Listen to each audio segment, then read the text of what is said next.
بەناوی خوای گەورە و میهرەبان سڵاوتان لێبێت بەڕێزان لە بەرنامەی ئەمڕۆ لە وڵاتی بەریتانیا لەگەڵ بەڕێز کاروان جەمال نوێنەری حکوومەت هێرێم لە بەریتانیا تاوتوێی چەند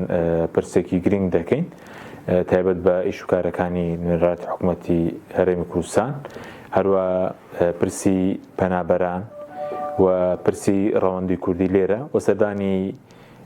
وەزیری ناوخۆی بەریتانیاش کە لە ماوەی ڕابردوودا سەردانی عێراق و هەرێمی کوردستانی کردووە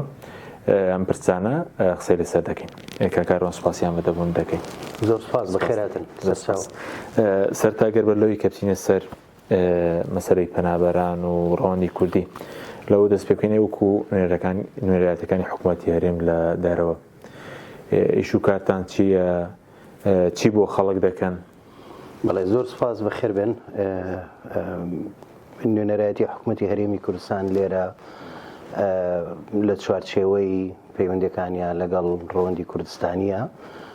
کۆمەڵێک خزمەتگوزاری هەیە کە پێشکەشی بە هاوڵاتیانی خۆیەکە ئەوانەی کە لێرە نیشتەجێن لەوانە دروستکردنی بریکارنامەکان بە هەموو جۆرەکانیانەوە هەندێک جار ڕاستاندنی دۆکومنت و بەڵگەنامە ئەوانیان هەیە دەیهێنن بۆ ئێرە و ئەم خزمەتگوزاریانە پێشکەش بە ڕەوەندی کوردستانی ئەکرێ و هەندێک جار ڕێکخراوە کوردەکان کە لێرن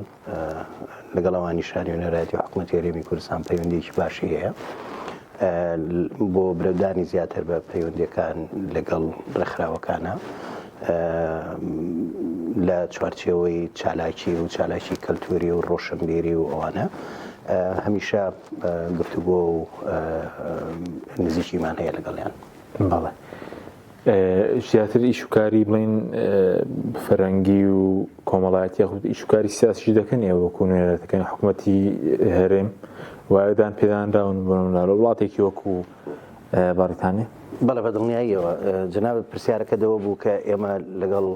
ڕەوەندی کوردستانیە خزمەتگوزاریەکانمان چێ بۆی بۆ دەستم پێکەرە ژنا نوێنەرایەتی حکوومەتی هەرێمی کوردستان کاروباری زۆرە لێرە یەکێک لە کارەکانی پەیوەندی بەردەوامە لەگەڵ ڕەوەندی کوردستانیە و پارێزگاریکردن لە بەرژەوەندەکانیانە. بابەتەکانی تر پەیوەندی ئێمە لەگەڵ دام و دەستگاکانی بەریتانیا برەودان بە پەیوەندی دوولایەنە لە نێوان حکوومەتی هەرێمی کوردستان و حکوومەتی بەریتانیا و لەسەر ئاستێکی زۆر باشە پەیوەندی لەگەڵ مؤسساتەکانی تری بەریتانیا لەوانە پەرلەمانی بەریتانیا ئەنجومەنی لۆردەکانی بەریتانیا پەیوەندێکی بەردەوام و دەستایەتێکی باشمان هەیە و هەر لە پەرلەمانی بەریتانیا گروپی دۆستایەتی هەرێمی کوردستان هەیە کە ژمارەیەک پەرلەمانتاری هەموو پارتە سیاسەکانی بەریتانیا بەشدارن تایدا و ئامانجەکەشی بۆ برەودانی زیاترە بە پەیوەندی دوولایەنەی بەریتانیا لەگەڵ هەرێمی کوردستان و دۆزینەوەی هەمانگی زیاترە لەگەڵ هەرێمی کوردستانە. جگەلەوە ئێمە لەگەڵ مؤسساتەکانی تری ئەکادمیە لەگەڵ زانکۆکانە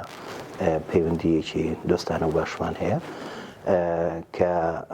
زۆر جار سەردانی زانکۆکانەکەین بۆ ئەوەی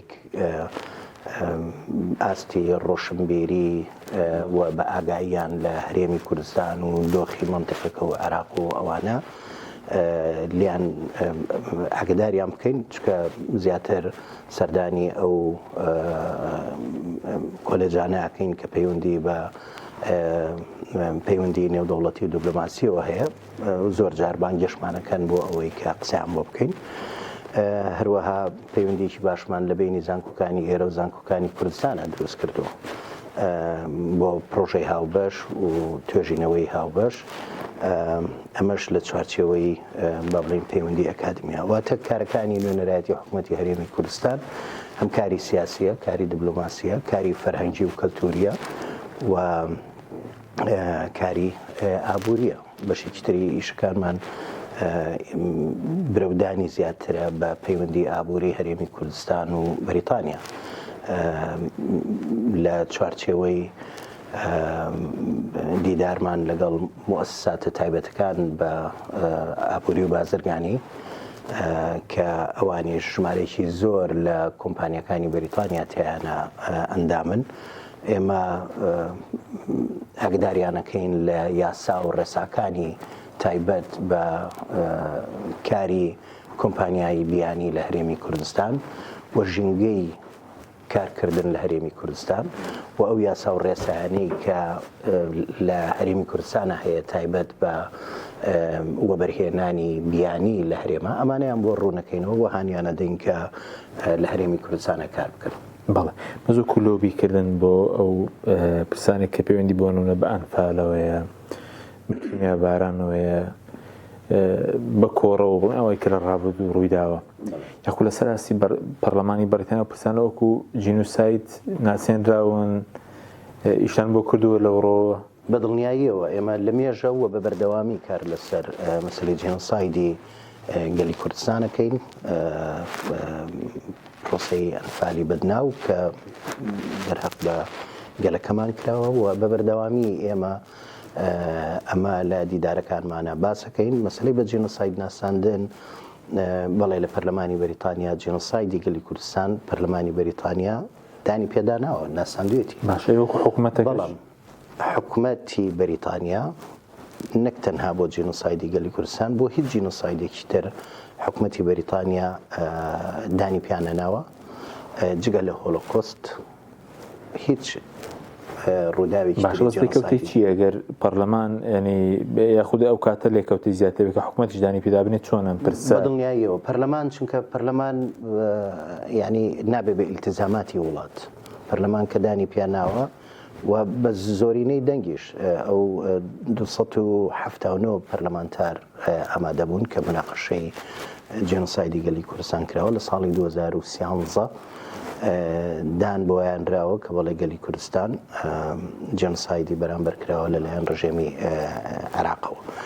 و بۆ ئەنفالیش ساڵانە لە یادی ئەنفالە وەزارەتی دەرەوە بەیاننامەیەک دەرەکات بۆ پشتگیری و پشتیوانی گەلی کوردستان و باسی ئەو تاوانانەکە کە دەرهەق بە گەلی کوردستان کراوە لە پرۆسەی ئەنفالە حکوومەت بۆیە بەوەیانانێت چونکە تێڕوانینی ئەوان بۆ مەسەلەی جێنۆسایدەوەیە دەڵێ ئەمە بابەتێکی تەواو ناخۆیە نەخێر پرسێکە دەبێت دادگا یەکلایی بکات نەچۆتە دادگاکان لێرە ئەو پرسە نەخێر ئەو مەبەستی دادگاکانی خۆی نییە یەک لە دادگای نێودەوڵەتیە کە بێ ئەوە یەکلایی بکرێتەوەنی ئەو پرسە لەوێوە مثلەن وەکو جێنۆساید دانی پیا بنرێ و دوای ئەوەش کۆمەڵی ئیلتزاماتی تر هەیە لەوانەیە حکوومەتێک دراسی ئەکا مەسەلەی دانپیانان هەر ئەوەندە دانپیانان و شتێکی معنەوی نییە بەڵام ئیلتزاماتی تر زۆر دروستە بێ بەڵێ باشە بەزووکو ببوورە بیرشم نەچی ئێمە پرسیارەکەت لە بمێنی ئێمە ساڵانەش یادی کیمیابارانی هەڵەبجە و ئەنفال و هەموو تاوانەکانی بەرامبەرگەری کوردستان کراوە لە پەرلەمانی بەریتانیا ئەکەینەوە لەگەڵ دۆستەکانمان لێرە پەرلەمانتاران وەزیری کابینەی حکوومەت و لەگەڵ ڕەوەندی کوردستان باشە باسی ڕەوەندی کوردستانی کرد بەڵام پێویستیان لەگەڵ کامەیە چووکە هێشتا خۆپیشان نەکاتژی حکوومەت یاڕێن مەبەستن پێویستیان هەیە لەگەڵەوانە یاخود ئەوانێک کە خۆپیشاندان دەکەن بۆ دەژی حکوومەت یاڕێن پێشتر بەرپرسانی هەرێم هاتوونەتە ئێرە خۆپیشاندانیان کردووە بەڵێ ئێمە بڕوامان بەوە هەیە کە هەموو کەسێ مافی خۆیەتی کە بیر و ڕای خۆی بە ئازادی دەرببڕێ و هەمیشە ژەوەمان دووپات کردوێتەوەی کە مافی خۆیانە ئەوانیش دیارە ئەوەی کە خۆپیشاندانەکە یان ناڕزایی هەیە مافی خۆیانە ئێمە هیچ ڕێگریەکیان بۆ دروست نەکردن بۆ ئێوە نەخێر سەرێشەیان بۆ ئێمە دروست نەکردو بێزنەوەی لە هیچ کاتێکدا بڵین سەدانی وەفدەکانی چووکاندێک دۆزاوەفدی بڵین بەرپرسان هاتوون خۆپیشاندانیان دشکراوە ناتوانم بڵێم سەرێشە بەڵام بەڕاستی خۆی هەموو حکوومەتێکی دنیا کە لە ئاستی باڵایە سەردانی وڵاتێکەکەن پیان خۆش نییە ینی خۆپیشاندان دژیان وڵاتەکانی بکرێ بەڵام لێرە ئێمە لە لەندەنی زۆر جارێ بینن سەرۆیشی وڵاتانی تریش کە دێن بۆ ئێرە خۆپیشاندانەکرێ و کاریشی ینی ئاساییە ینی خۆپیشاندانەکرێ خۆ ناتوانین ڕێگری لێ بکەی بۆ ڕێگری لێ بکەین. باشە بەدووکو ئیش و کاری ئەوەی کە پەیوەندی بە پاسپۆرت بێ ڤیزە بێ ئێوە دەتوانن وەکو نوێنەرایەتی هەرێم لێرە لە باریتانیا هیچ بۆ هاوڵاتیانی هەرێم بکەن یاخود ئەوە پرسێکە پەیوەندی بە باڵوێزخانەی عێراقەوەیە چۆنە ینی ڤیزەی چی بگورە پرسیارە پێدانی ڤیزە و یان پاسەپۆرتت لێون دەبێ پرسی پاسپۆرتی عراقی تەنها باڵوێزخانەی عراق ئەو کارە جێبەجێەکە بۆ نوێکردنەوەی پاسپۆرتە یان کەسێک هاتووە لێرە پاسپۆرتی لێ بزر بووە دەیەوێت پاسپۆرتێکی تر لە باڵوێزخانەی عراق دەربێنێ. ئێمە ئەوەندەی پەیوەندی بە هەرێمی کوردستانەوە هەیە هەوڵاتیانی هەرێمی کوردستان کە سەردانی بەریتانیاکەن زۆر جار ڕوویداوە کەسێک پاسپۆرتەکەی لێون بووە یان لی دزراوە. ئێمە هاوکاریمان کردووە لە ڕێی باڵوێزخانەی عراقەوە پاسپۆرتی نوێیان بۆ دەرهێناوە و پێیگەڕاوەتەوە. پرسی ڤیزەش پەیوەندی بە ئێمە نییە چکە پێدانی ڤیزە بە هاوڵاتیانی هەرێمی کوردستان وەزارەتی حکوومەتی بەریتانیا ئەو ڤیزە ئەدا و لە کوردستانیش لە هەرێمی کوردستان ناوەندێکی داناوە بۆ ناوەندی پێشکەشکردنی ڤیزە و ئەوانە و هەموو هاوڵاتیەک مافی خۆیەتی لە هەرێمی کوردستان داواکاری ڤیزە پێشکەشکە. بەڵێ بەزووکو نوێنەتی حکوومەتی هەرێم زووجار باز لەبەرەکرێ ئەوەندەی کە ئیش بۆ حیزبی سیاسی یان لە ماڵە سیاسەکان بگرێ کەمترین ئیش بۆ بڵێن هاوڵاتی بکرێ وەکو ئەو ڕەخنەش دەگیرێ نمونە بەریانی چ ئیشی چی بۆ بنەماڵی بۆن لۆبیکردن لە بری لۆبی بۆ پرسی کورتکەی لۆبی بۆ پارتە دەسەڵاتدارەکان بکرێ بۆ نمونە من بۆ حیزب سیاسەکان بکرێ ڕێگەم بە کە بڵێم بە تەواوەتی لەگەڵتانیم ئەوە تێڕوانینێکی زۆر زۆر هەڵەیە لەبەرەوەی ئێمە نوێنەرایەتی حکوومەتی هەرێمی کوردستان لێرە نوێنەرایەتی هەموو هەرێمی کوردستانەکە و ئەو حکوومەتەی کە ئێستا هەیە کابینەی هەنۆیەم لە سێ حەزبی پێک هاتووە یەکێتیە و پارتیە و گۆڕانە بەڵام بە هیچ نوعێک نوێنەرایەتی تەنها کار بۆ مناڵێ سێ حەزب دەکەم ئێمە نوێنەری حکوومەتین تێڕوانین و بەرنامەی حکوومەت جێبەجێەکەین و پەیوەندی برەو بە پەیوەندیەکانی بریتانیا ئەدەین لەگەڵ هەرێمی کوردستان لەگەڵ حکوومەتی هەرێمی کوردستان نەک لەگەڵ ئەحزابە و نوێنەرایەتی هەموو هەرێمی کوردستانەکەین هەموو حەزبەکان تەنانەت ئێمە سەرۆیشی حزب هاتووە بۆ ئێرە لە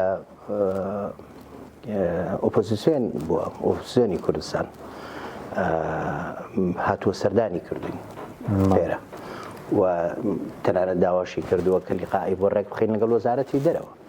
ئێمە بیستمانە ئەو ئینتباع بین کە تەنها نوێنەری حزبێکی دیاریکراو نین بەڵکو نوێنەری هەموو هەرێمی کوردستانین بە هەموو حزبەکانیەوە و بە هەموو هاوڵاتیانی کوردستانەوە ئەو تێڕوانینێکی باشە ئەو کاری کۆمپانیەکان وتت ئیشکار دەکەن ئیشکاری بازرگانی بۆ کۆمپانیەکان لەوەشدا یەکسانی هەیە هەری شکارێک بێ پێرەخستنی پەیوەندێک بێ کەسێک بێ ئێمە لەسەر ئاستی تاک بازرگانی بکە بۆ نمونە لە بینی لەگەڵ کۆمپانیەکانی ئێرە بێ خاوەنکارەکان بێ بەڵێ ئێمە ئاسانکاریەکەین بۆ هەچ کەسێک پەیوەندی بە ئێمە بکە بەڵام دروستکردنی پەیوەندی بازرگانی لەسەر ئاستی کۆمپانیایی تاک نییە بەڵکو ئێمە پلتفۆرمێ دروستەکەین سبەیەک دروستەکەین بۆ ئەوەی بازرگانان کۆ ببن بۆ نمونە ژوورەکانی بازرگانی سلێمانی و هەڵەبجە و هەولێر و دوهۆک ئەمانە هەریەکە و ژمارەیەکی زۆر کۆمپانیا ئەندامنتیانە کە دێن بۆ ئێرە لەگەڵ دامەزراوەی بازرگانی ئێرەیان نەک لەگەڵ تاکە ئەوانیش کۆمپانیا ژمارەیە کۆمپانیا ئەندامنتیانە ئێمە ئەو سەکۆیە دروست دەکەین ئەمان یەکتریە بینن پاشان خۆیان سەرپشکردن لەگەڵ شیع شەراکەت و گرێبەستەکەن لەگەڵ شیعینەکەن بەڵام ئەوە پەیوەندی بەڕاستی ئێمە لەسەر ئاستی تاک کار ناکەین باسی کاری کۆمپانیەکانت کرد بەزۆکو ڕەوەندی کوردی بڵێ ئەوەی کە پەیوەندی بە ڕەوەندی کوردیە پەیوەندێکە چۆنە ینی کللتوریە کۆمەڵایەتیە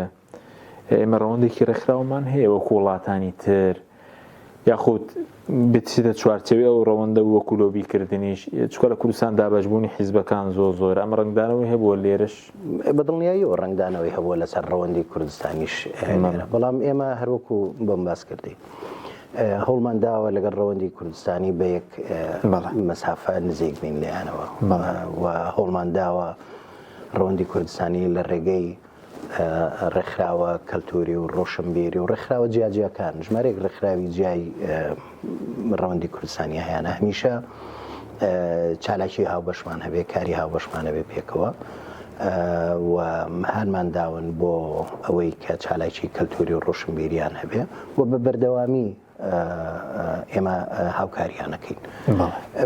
ئەمەش لە چوارچێوەی پەیوەندی بەردەوامی نوێنەرایەتی حکوومەتی هەرێمی کوردستانە لەگەڵ ڕەوەندی کوردستانی لەسەر ئاستی خزمەتگوزاریش ئەوە بوو کە سەرەتا بم باس ڕەوەندی کوردستانی هەرچ کارێکیان هەبێ تایبەت بە بریکارنامە و ئەو خزمەتگوزاریانەی کە هەیە دێن بۆ ئێرە و هەمویان لە ماوەیەکی زۆر کەمە کارەکانیان بەزۆکو پەیوەندی ڕاستەخۆتان لەگەڵ وڵاتی بەردەن حکوومەت هەرێم ڕاستەخۆ پەیوەندیەکان لە ڕێی عێراقەوەیە سەر ئاستی وەزارەتەکان بێ بۆ سەرۆک وەزیران بێ ئەگەر سەدانی شاندێک کە بێ وەزارەتەکانی تر بێ ڕاستەوخۆ ئێمە پەیوەندی ڕاستەخۆمان هەیە لەگەڵ حکوومەتی بەریتانیا و دام و دەستگاکانە و هەمانگیشمانەیە لەگەڵ باڵێزخانەی عێراقە هەمانگیشی زۆر باشمانەیە دۆستایەتێکی باشمانەیە لەگەڵ باڵێزخانەی عێراقە لەگەڵ جەنابی سەفیر خودی خۆی سەردانی دەکەین سەردانمان دەکات لێرە و جار هەبووە کاری هاوبەشی کەلتوریشمان پێکەوە ئەنجام بەس دەڵێن بۆچی نوێنەرایەتی حکوومەتی هەرێم لە چوارچەوەی باڵێزخانەی عێراق بێ فەرمیتر نییە یاخود ئاوا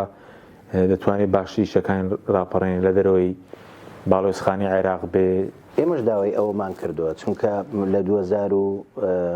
2009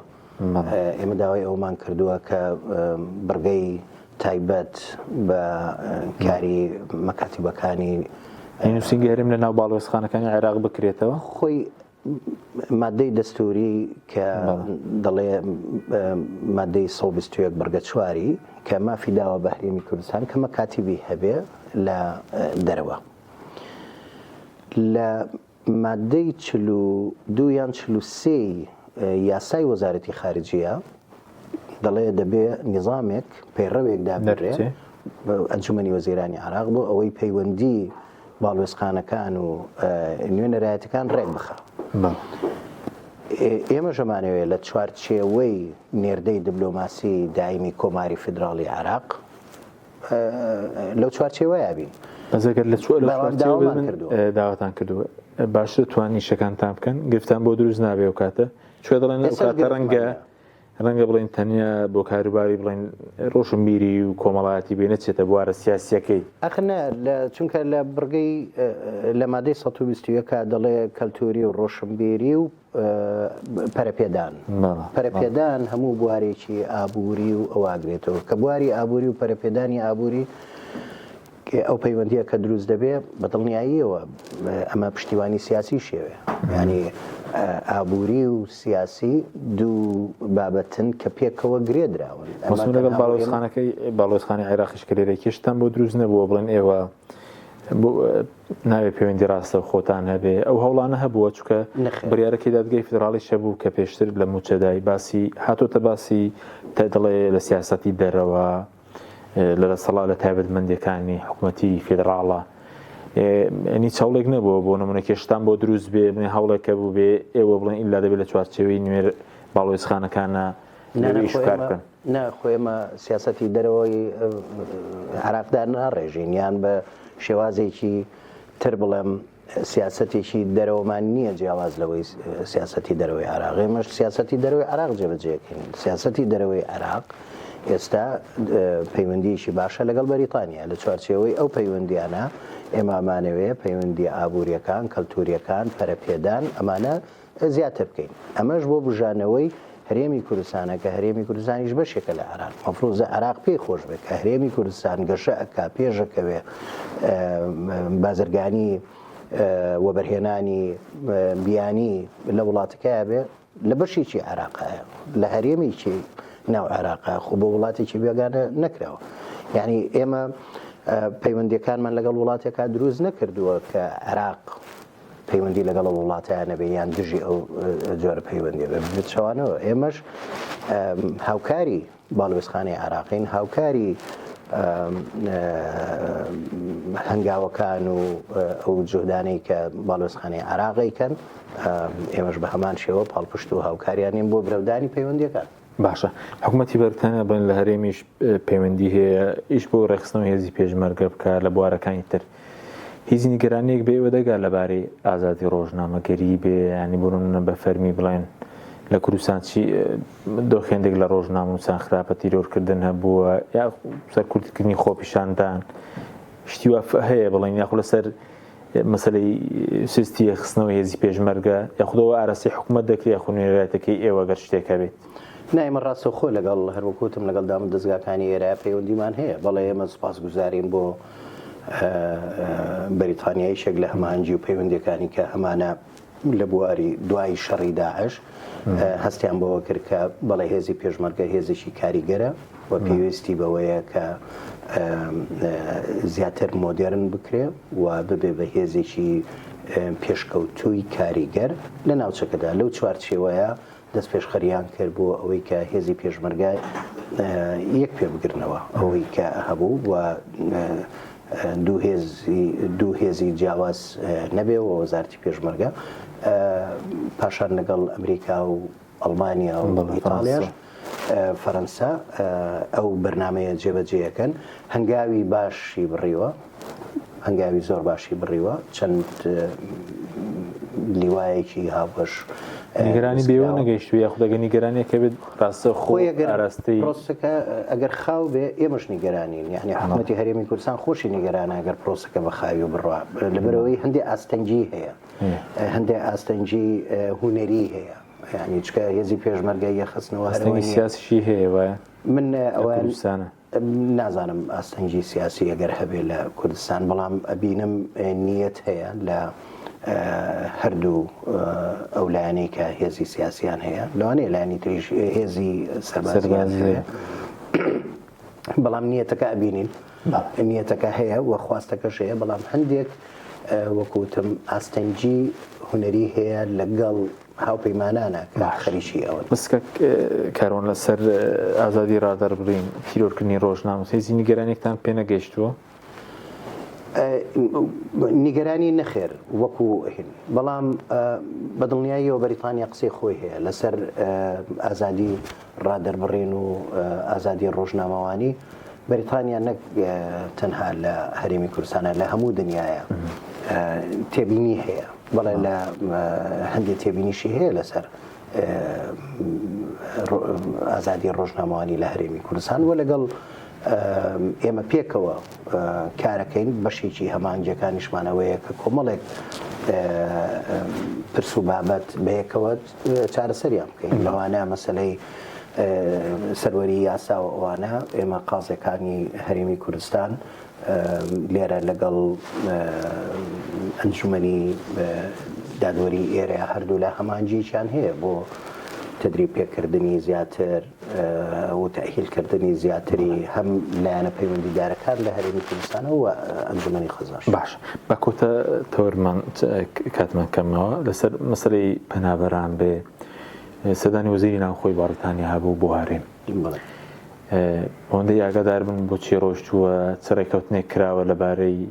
پەنابەران لەبارەی کۆچ هەروەکو ئاماژەم پێ پەیوەندی هەرێمی کوردستان و پەیوەندی بەریتانیا پەیوەندیەکی دوور و درێژ و قوڵ و استراتیجیە لەسەر زۆر پرس و بابەت هەمانجیمان هەیە بەرژەوەندی هاوبەش هەیە لە بینمانە و ئەم سەردانەی وەزیری ناوخۆی بەریتانیاش بۆ هەرێمی کوردستان لە چوارچێوەی کابینەی نوێی حکوومەتی بەریتانیایە دیارە کۆمەڵە پرس و بابەت باسکراوە لەوانە پرسی سیاسی و پەیوەندی دوولایەنە باسکراوە پرسی ئەمنی و هەمانجی ئەمنی باسکراوە و پرسی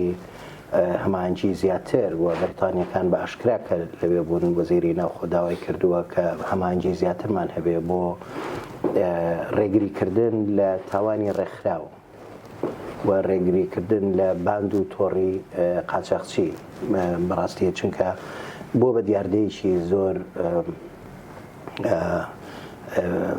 ینی کە کاریسە و ماسات و ئەوەی زۆر زۆر لێ بۆتەوانێت بازرگانیکردن بە مرۆڤ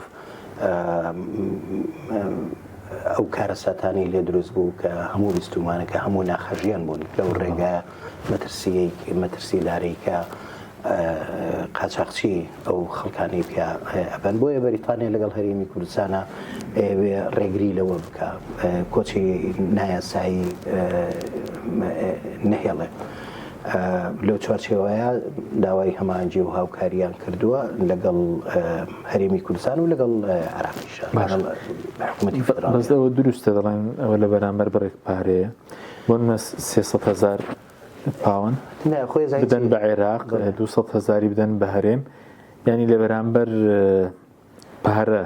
ئەمە بکەن ڕێگەی لە کۆچ بکەن هەرێم و عێراق بەیەکەوە. نەخێر من پێم وایە ئەعلام زۆر بە هەڵا ئەوەی باس کردووە زۆر ئەمە چۆنایی بڵین ڕاستەکەی خۆی کاتی خۆی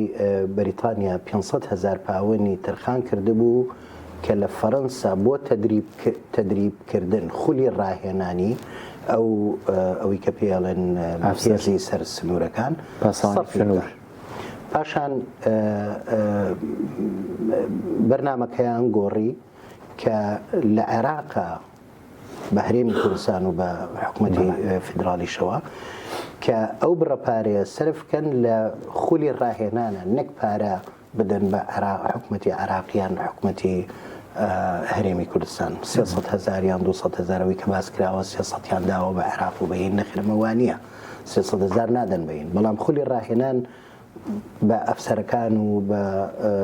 ئەو لایەنە پەیوەندیدارانەکەن کە مەبەستیانە و تێچووی ئەوە لەوانەیە ئەو بڕەپارەیە بۆ تەنها خولی ڕاهێنانە چ لە هەرێمی کوردستان چ لەوێ باشە بەسی مادەی هۆشبەرژی دەکرا ینی ئەوە لە هەرێمەوە مادەی هۆشبەر مەترسی بۆ ئێرە دروست کردووە لەو دوورە دەستەوە چۆنە ینی یاخود باند ئاشکرا بۆ باندی مادەی هۆشبەرە بێ لەوێەوە کار بکات بۆ ئێرە مادەی هۆشبەر بێت خۆی بازرگانیکردن بە مرۆڤ و بازرگانیکردن بە مادەی هۆشبەرەوە دوو بابەتی زۆر گەورە نەک بابەتی جیهانین ئەوانە و هاوپەیمانی و هەمانجی وڵاتانی ئەوروپا و بەریتانیا و شتێکی جیهانیە بۆ بنبڕکردنی ئەوە بەریتانیا ڕێکەوتن و هەمانجی هەیە لەگەڵ زۆر وڵاتە و لەم دوایە نەشا مەسلەی بازرگانی بە مادەی هۆشبەرەوە بەڕاستی لە عێراق زیای کرد و لە ڕۆژهەڵاتی ناوەڕاستی لە سووریا و لە عێراق و لە مۆنتیقەکە تەنانەت بەرهەمهێنانیشی بازەکرێ بەپێی راپۆرتێکی کە مؤسسەیەک لێرە راپۆرتەکەی ئامادە کردووە کە لە سووریا بەرهەم دەیەنرێ و گواستنەوە کەشی لە ڕێگەی عێراق و لە ڕێگەی ئەم ناوچەیەوە زانیاری هەیە لەسەر ئەوانە و تۆڕی گەورەی بازرگانی کردنیش بە هێنان و گواستنەوەی ئەو مادەیە هەیە بە دڵنیاییەوە بەرە وڵاتانی خەلیج براوە بەرە وڵاتانی ئەوروپا هاتووە و شەرت نییە مادەی هۆشبەر بێ بۆ ئێرە بەڵام ئەوەش پرسێکی هەروەکوتم پرسێکی جیهانیە هەموو خواستی ئەومان هەیە کە بنبڕی بەزۆک و هەرێم کاراسانی بۆ بەریتانیا دەکرێت بۆ دەستگیرکردنی قاچاقچیەکان ئەوەی تێدایە نیام لێت تێگەشتە بێ نازانام ناوی بنین ڕێکەوتن ئەنی کاراسانیان بۆ بکرێت لە هەرێم یاخود دام و دەستگاکانی هەرێم لەمەودا ئەوەی کە خەڵک دەگوازێتەوە بۆ دەرەوەی هەرێم دەستگیری دەکەن چۆنەیانی بەدڵنیایی و هەمانجی هەیە لە نێوان حکوومەتی بەریتانیا و حکوومەتی عێراق و هەرێمی کوردستان بۆ ڕێگریکردن لە بازرگانیکردن بە مرۆڤ و بۆ ڕێگریکردن لە تاوانی ڕێکخراوە ئەمەش لە چوارچەوەی تاوانی ڕێکخراو و بازرگانیکردن بە مرۆڤەیە بەدەیان بۆ بە سەدان لە هاوڵاتیانی هەرێمی کوردستان لەم ڕێگایە جانە لە دەستداوە بوونەتە قوربانی چاوکارێکی پێشکەش کرد ئێستا پێشتر لێرە هەندێک ئەوانێکی کاری گواستنەوەی هاوڵاتیانی هەرێمیان دەکرد بۆ ئێرە دەستگیر کران هەندێکیان لە سلێمانی هەر بڵین دەستگیر کران هەرێم هاوکارە لە برسە لەگەڵ بەریتانیا هاوکاریکردنەکە من وەکو باسم کرد لە چوارچێوەی ئەوە لایەنی فەرنیە لایەنە تایبەتمەندەکان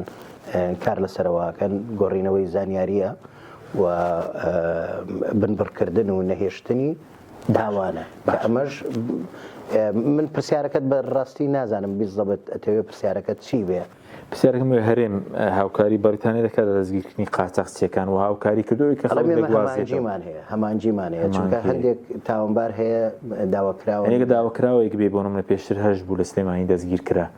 یعنی هەمانگی هەیە هێزەکانی هەرێم دەستگیری بکەن بگەڕێتەوە بۆ ئێرە هەر چاوەمبارێک لە هەرێمی کوردستان بە پێی یاسا و ڕێستا بە پێی یاسا و هینی محکەمەی هەبێ کە تاوانی ئەنجامدا بێ و یان بەشدار بێ لە تاوانێکە بە دڵنیاییەوە دام دەستگاکانی هەرێمی کوردستان وەکو هەرێم چی بۆ هاوڵاتیان دەکرێت هاوڵاتی بۆ نمونە دەرفەتی ڤیزەی کەمە بە یاسایی بێ ڕێگەی یاسایی بۆ هاوڵاتیان هێرێم ئەگەر ڕێگەی قاچاقشی لێ بگیرێ دەرفەتی تر هەیە ئێمە پێمان خۆش نییە خەڵک بە قاچاق بەڕاستی دەرەوە تووشی ئەو ڕێگە ناڕەحەتی و هێنابێ بە دڵنیاییەوە ڕێگەی مەسلەی ڤیزە و جۆرە یاساییەکانی وەرگرتنی ڤیزە ئەوە ئێمە نین کە لە هەرێمی کوردستان و عێراقی دەین بەڵکو پەیوەندی بە حکوومەتی بەریتانیاوە هەیە ئەوانیش کۆمەڵە ڕێگە و شوێنی خۆیان هەیە بۆ پێدانی ڤیزە داوای کۆمەڵێک بەڵگاکەن کابێ لە کاتی پێشکەشکردنی ڤیزەکەیە تقدیمیکەن و سیستەمی فۆرمێکی چەند لاپەڕی داواکاری ڤیزانەیە کە زۆر جار خەڵک لە ناشارەزاییە لە پڕکردنەوەی فۆرمەکانیانە ڤیزە وەرناگرن نەیژنا خەڵکێکی زۆرەیە ڤیزە وەرەگرێ ڤیزە عەمەل هەیە ڤیزەی کار هەیە لێرە خەڵک دەتوانێت ئەوەی کە حەزبکە بێ بۆ ئیشکردن ئەتوانێت لە ڕێگەی ڤیزەی کارکردنەوە بێت ئەوش کۆمەڵی ڕێوشێنی خۆی هەیە ڤیزەی خوێندن هەیە خەڵگەیە بێ لێرە بخوێنێ ڤیزەی کارکردن وەرەگرێت کۆمپانیا خەڵک ئەوانەی کە ئەیانەوێ کاری بازرگانی بکەن بۆ ئەوانەش بەریتانیا تەعلیماتی خۆی هەیە ئەمانە هەمووی لەسەر وێبسایتی خۆیان دایان ناوە خەڵک دەتوانێت سوودی لێ وەربگرێ و بەس دەرفەتەکە بە وڵاتانی تر زۆرتر نییە ڤیزەی کار و خوێندن و نازانم گەشتیاری بێ بە وڵاتی هەرێم کەم نییە عێراق وەرە ئەزانی چۆنە خۆی هەموو یەک تەعلیماتیان هەیە ڕێنمایەکانی پێدانی ڤیزەی کار خوێندن کۆمپانیاکان سەردانی ئاسایی و گەشت و گوزار یەک تەعلیماتیان هەیە بۆ هەموو وڵاتەکان عینەن شتە یعنی هەر کەسێک تەقدیمەکە ئەبێ ئەو بڕگە و بابەتانی کە دایانەوە بۆ پێشکەشکردنی ڤیزە ئەو کەسە جێبەجێیکە بەڵێ وەکو بە زۆر ناردنەوەی پەنابەران هیچ ڕێکەوتنێک کراوە خەڵک بە زۆر بنێتەوە نەخێر هەرێم کە زۆر ناگرێتەوە ئێستاگە بچێتەوە فڕۆکەخانەی هەولێر بێ سلێمانی بێ لێرەوە بە زۆرم لێ ئێمە پشتیوانی بە زۆر ناردنەوەمان نەکردووە و نایکەین و دامی ئەوەکەین کە خەڵک خۆبەخشانە ئەوەی کە خۆبەخشانە بێتەوە بۆ کوردستان ڕێگە پێدراوە پێشتر ئەمە نەبووە بڵین هەرێم خۆی ڕێکەوتنێکی هەبووێ بۆ هیچ ڕێکەوتنێکی ئەوەندەی من ئاگادارم هیچ ڕێکەوتنێکی لەگەڵ بەریتانیا نییە بۆ ناردنەوەی زۆرە ملێ باش بەزۆکو بەوەکو دوا پرسیاریشمەوەی کە لێرە داوای مافی پەنابەرەتی دەکەن دەدری بە هاوڵاتیانی هەرێم زۆر ینی کەیسەکان هەرێمی کوردستان من لێ ئاگدارنی نازانم لێ ئاگادارنی نەخێرە چکە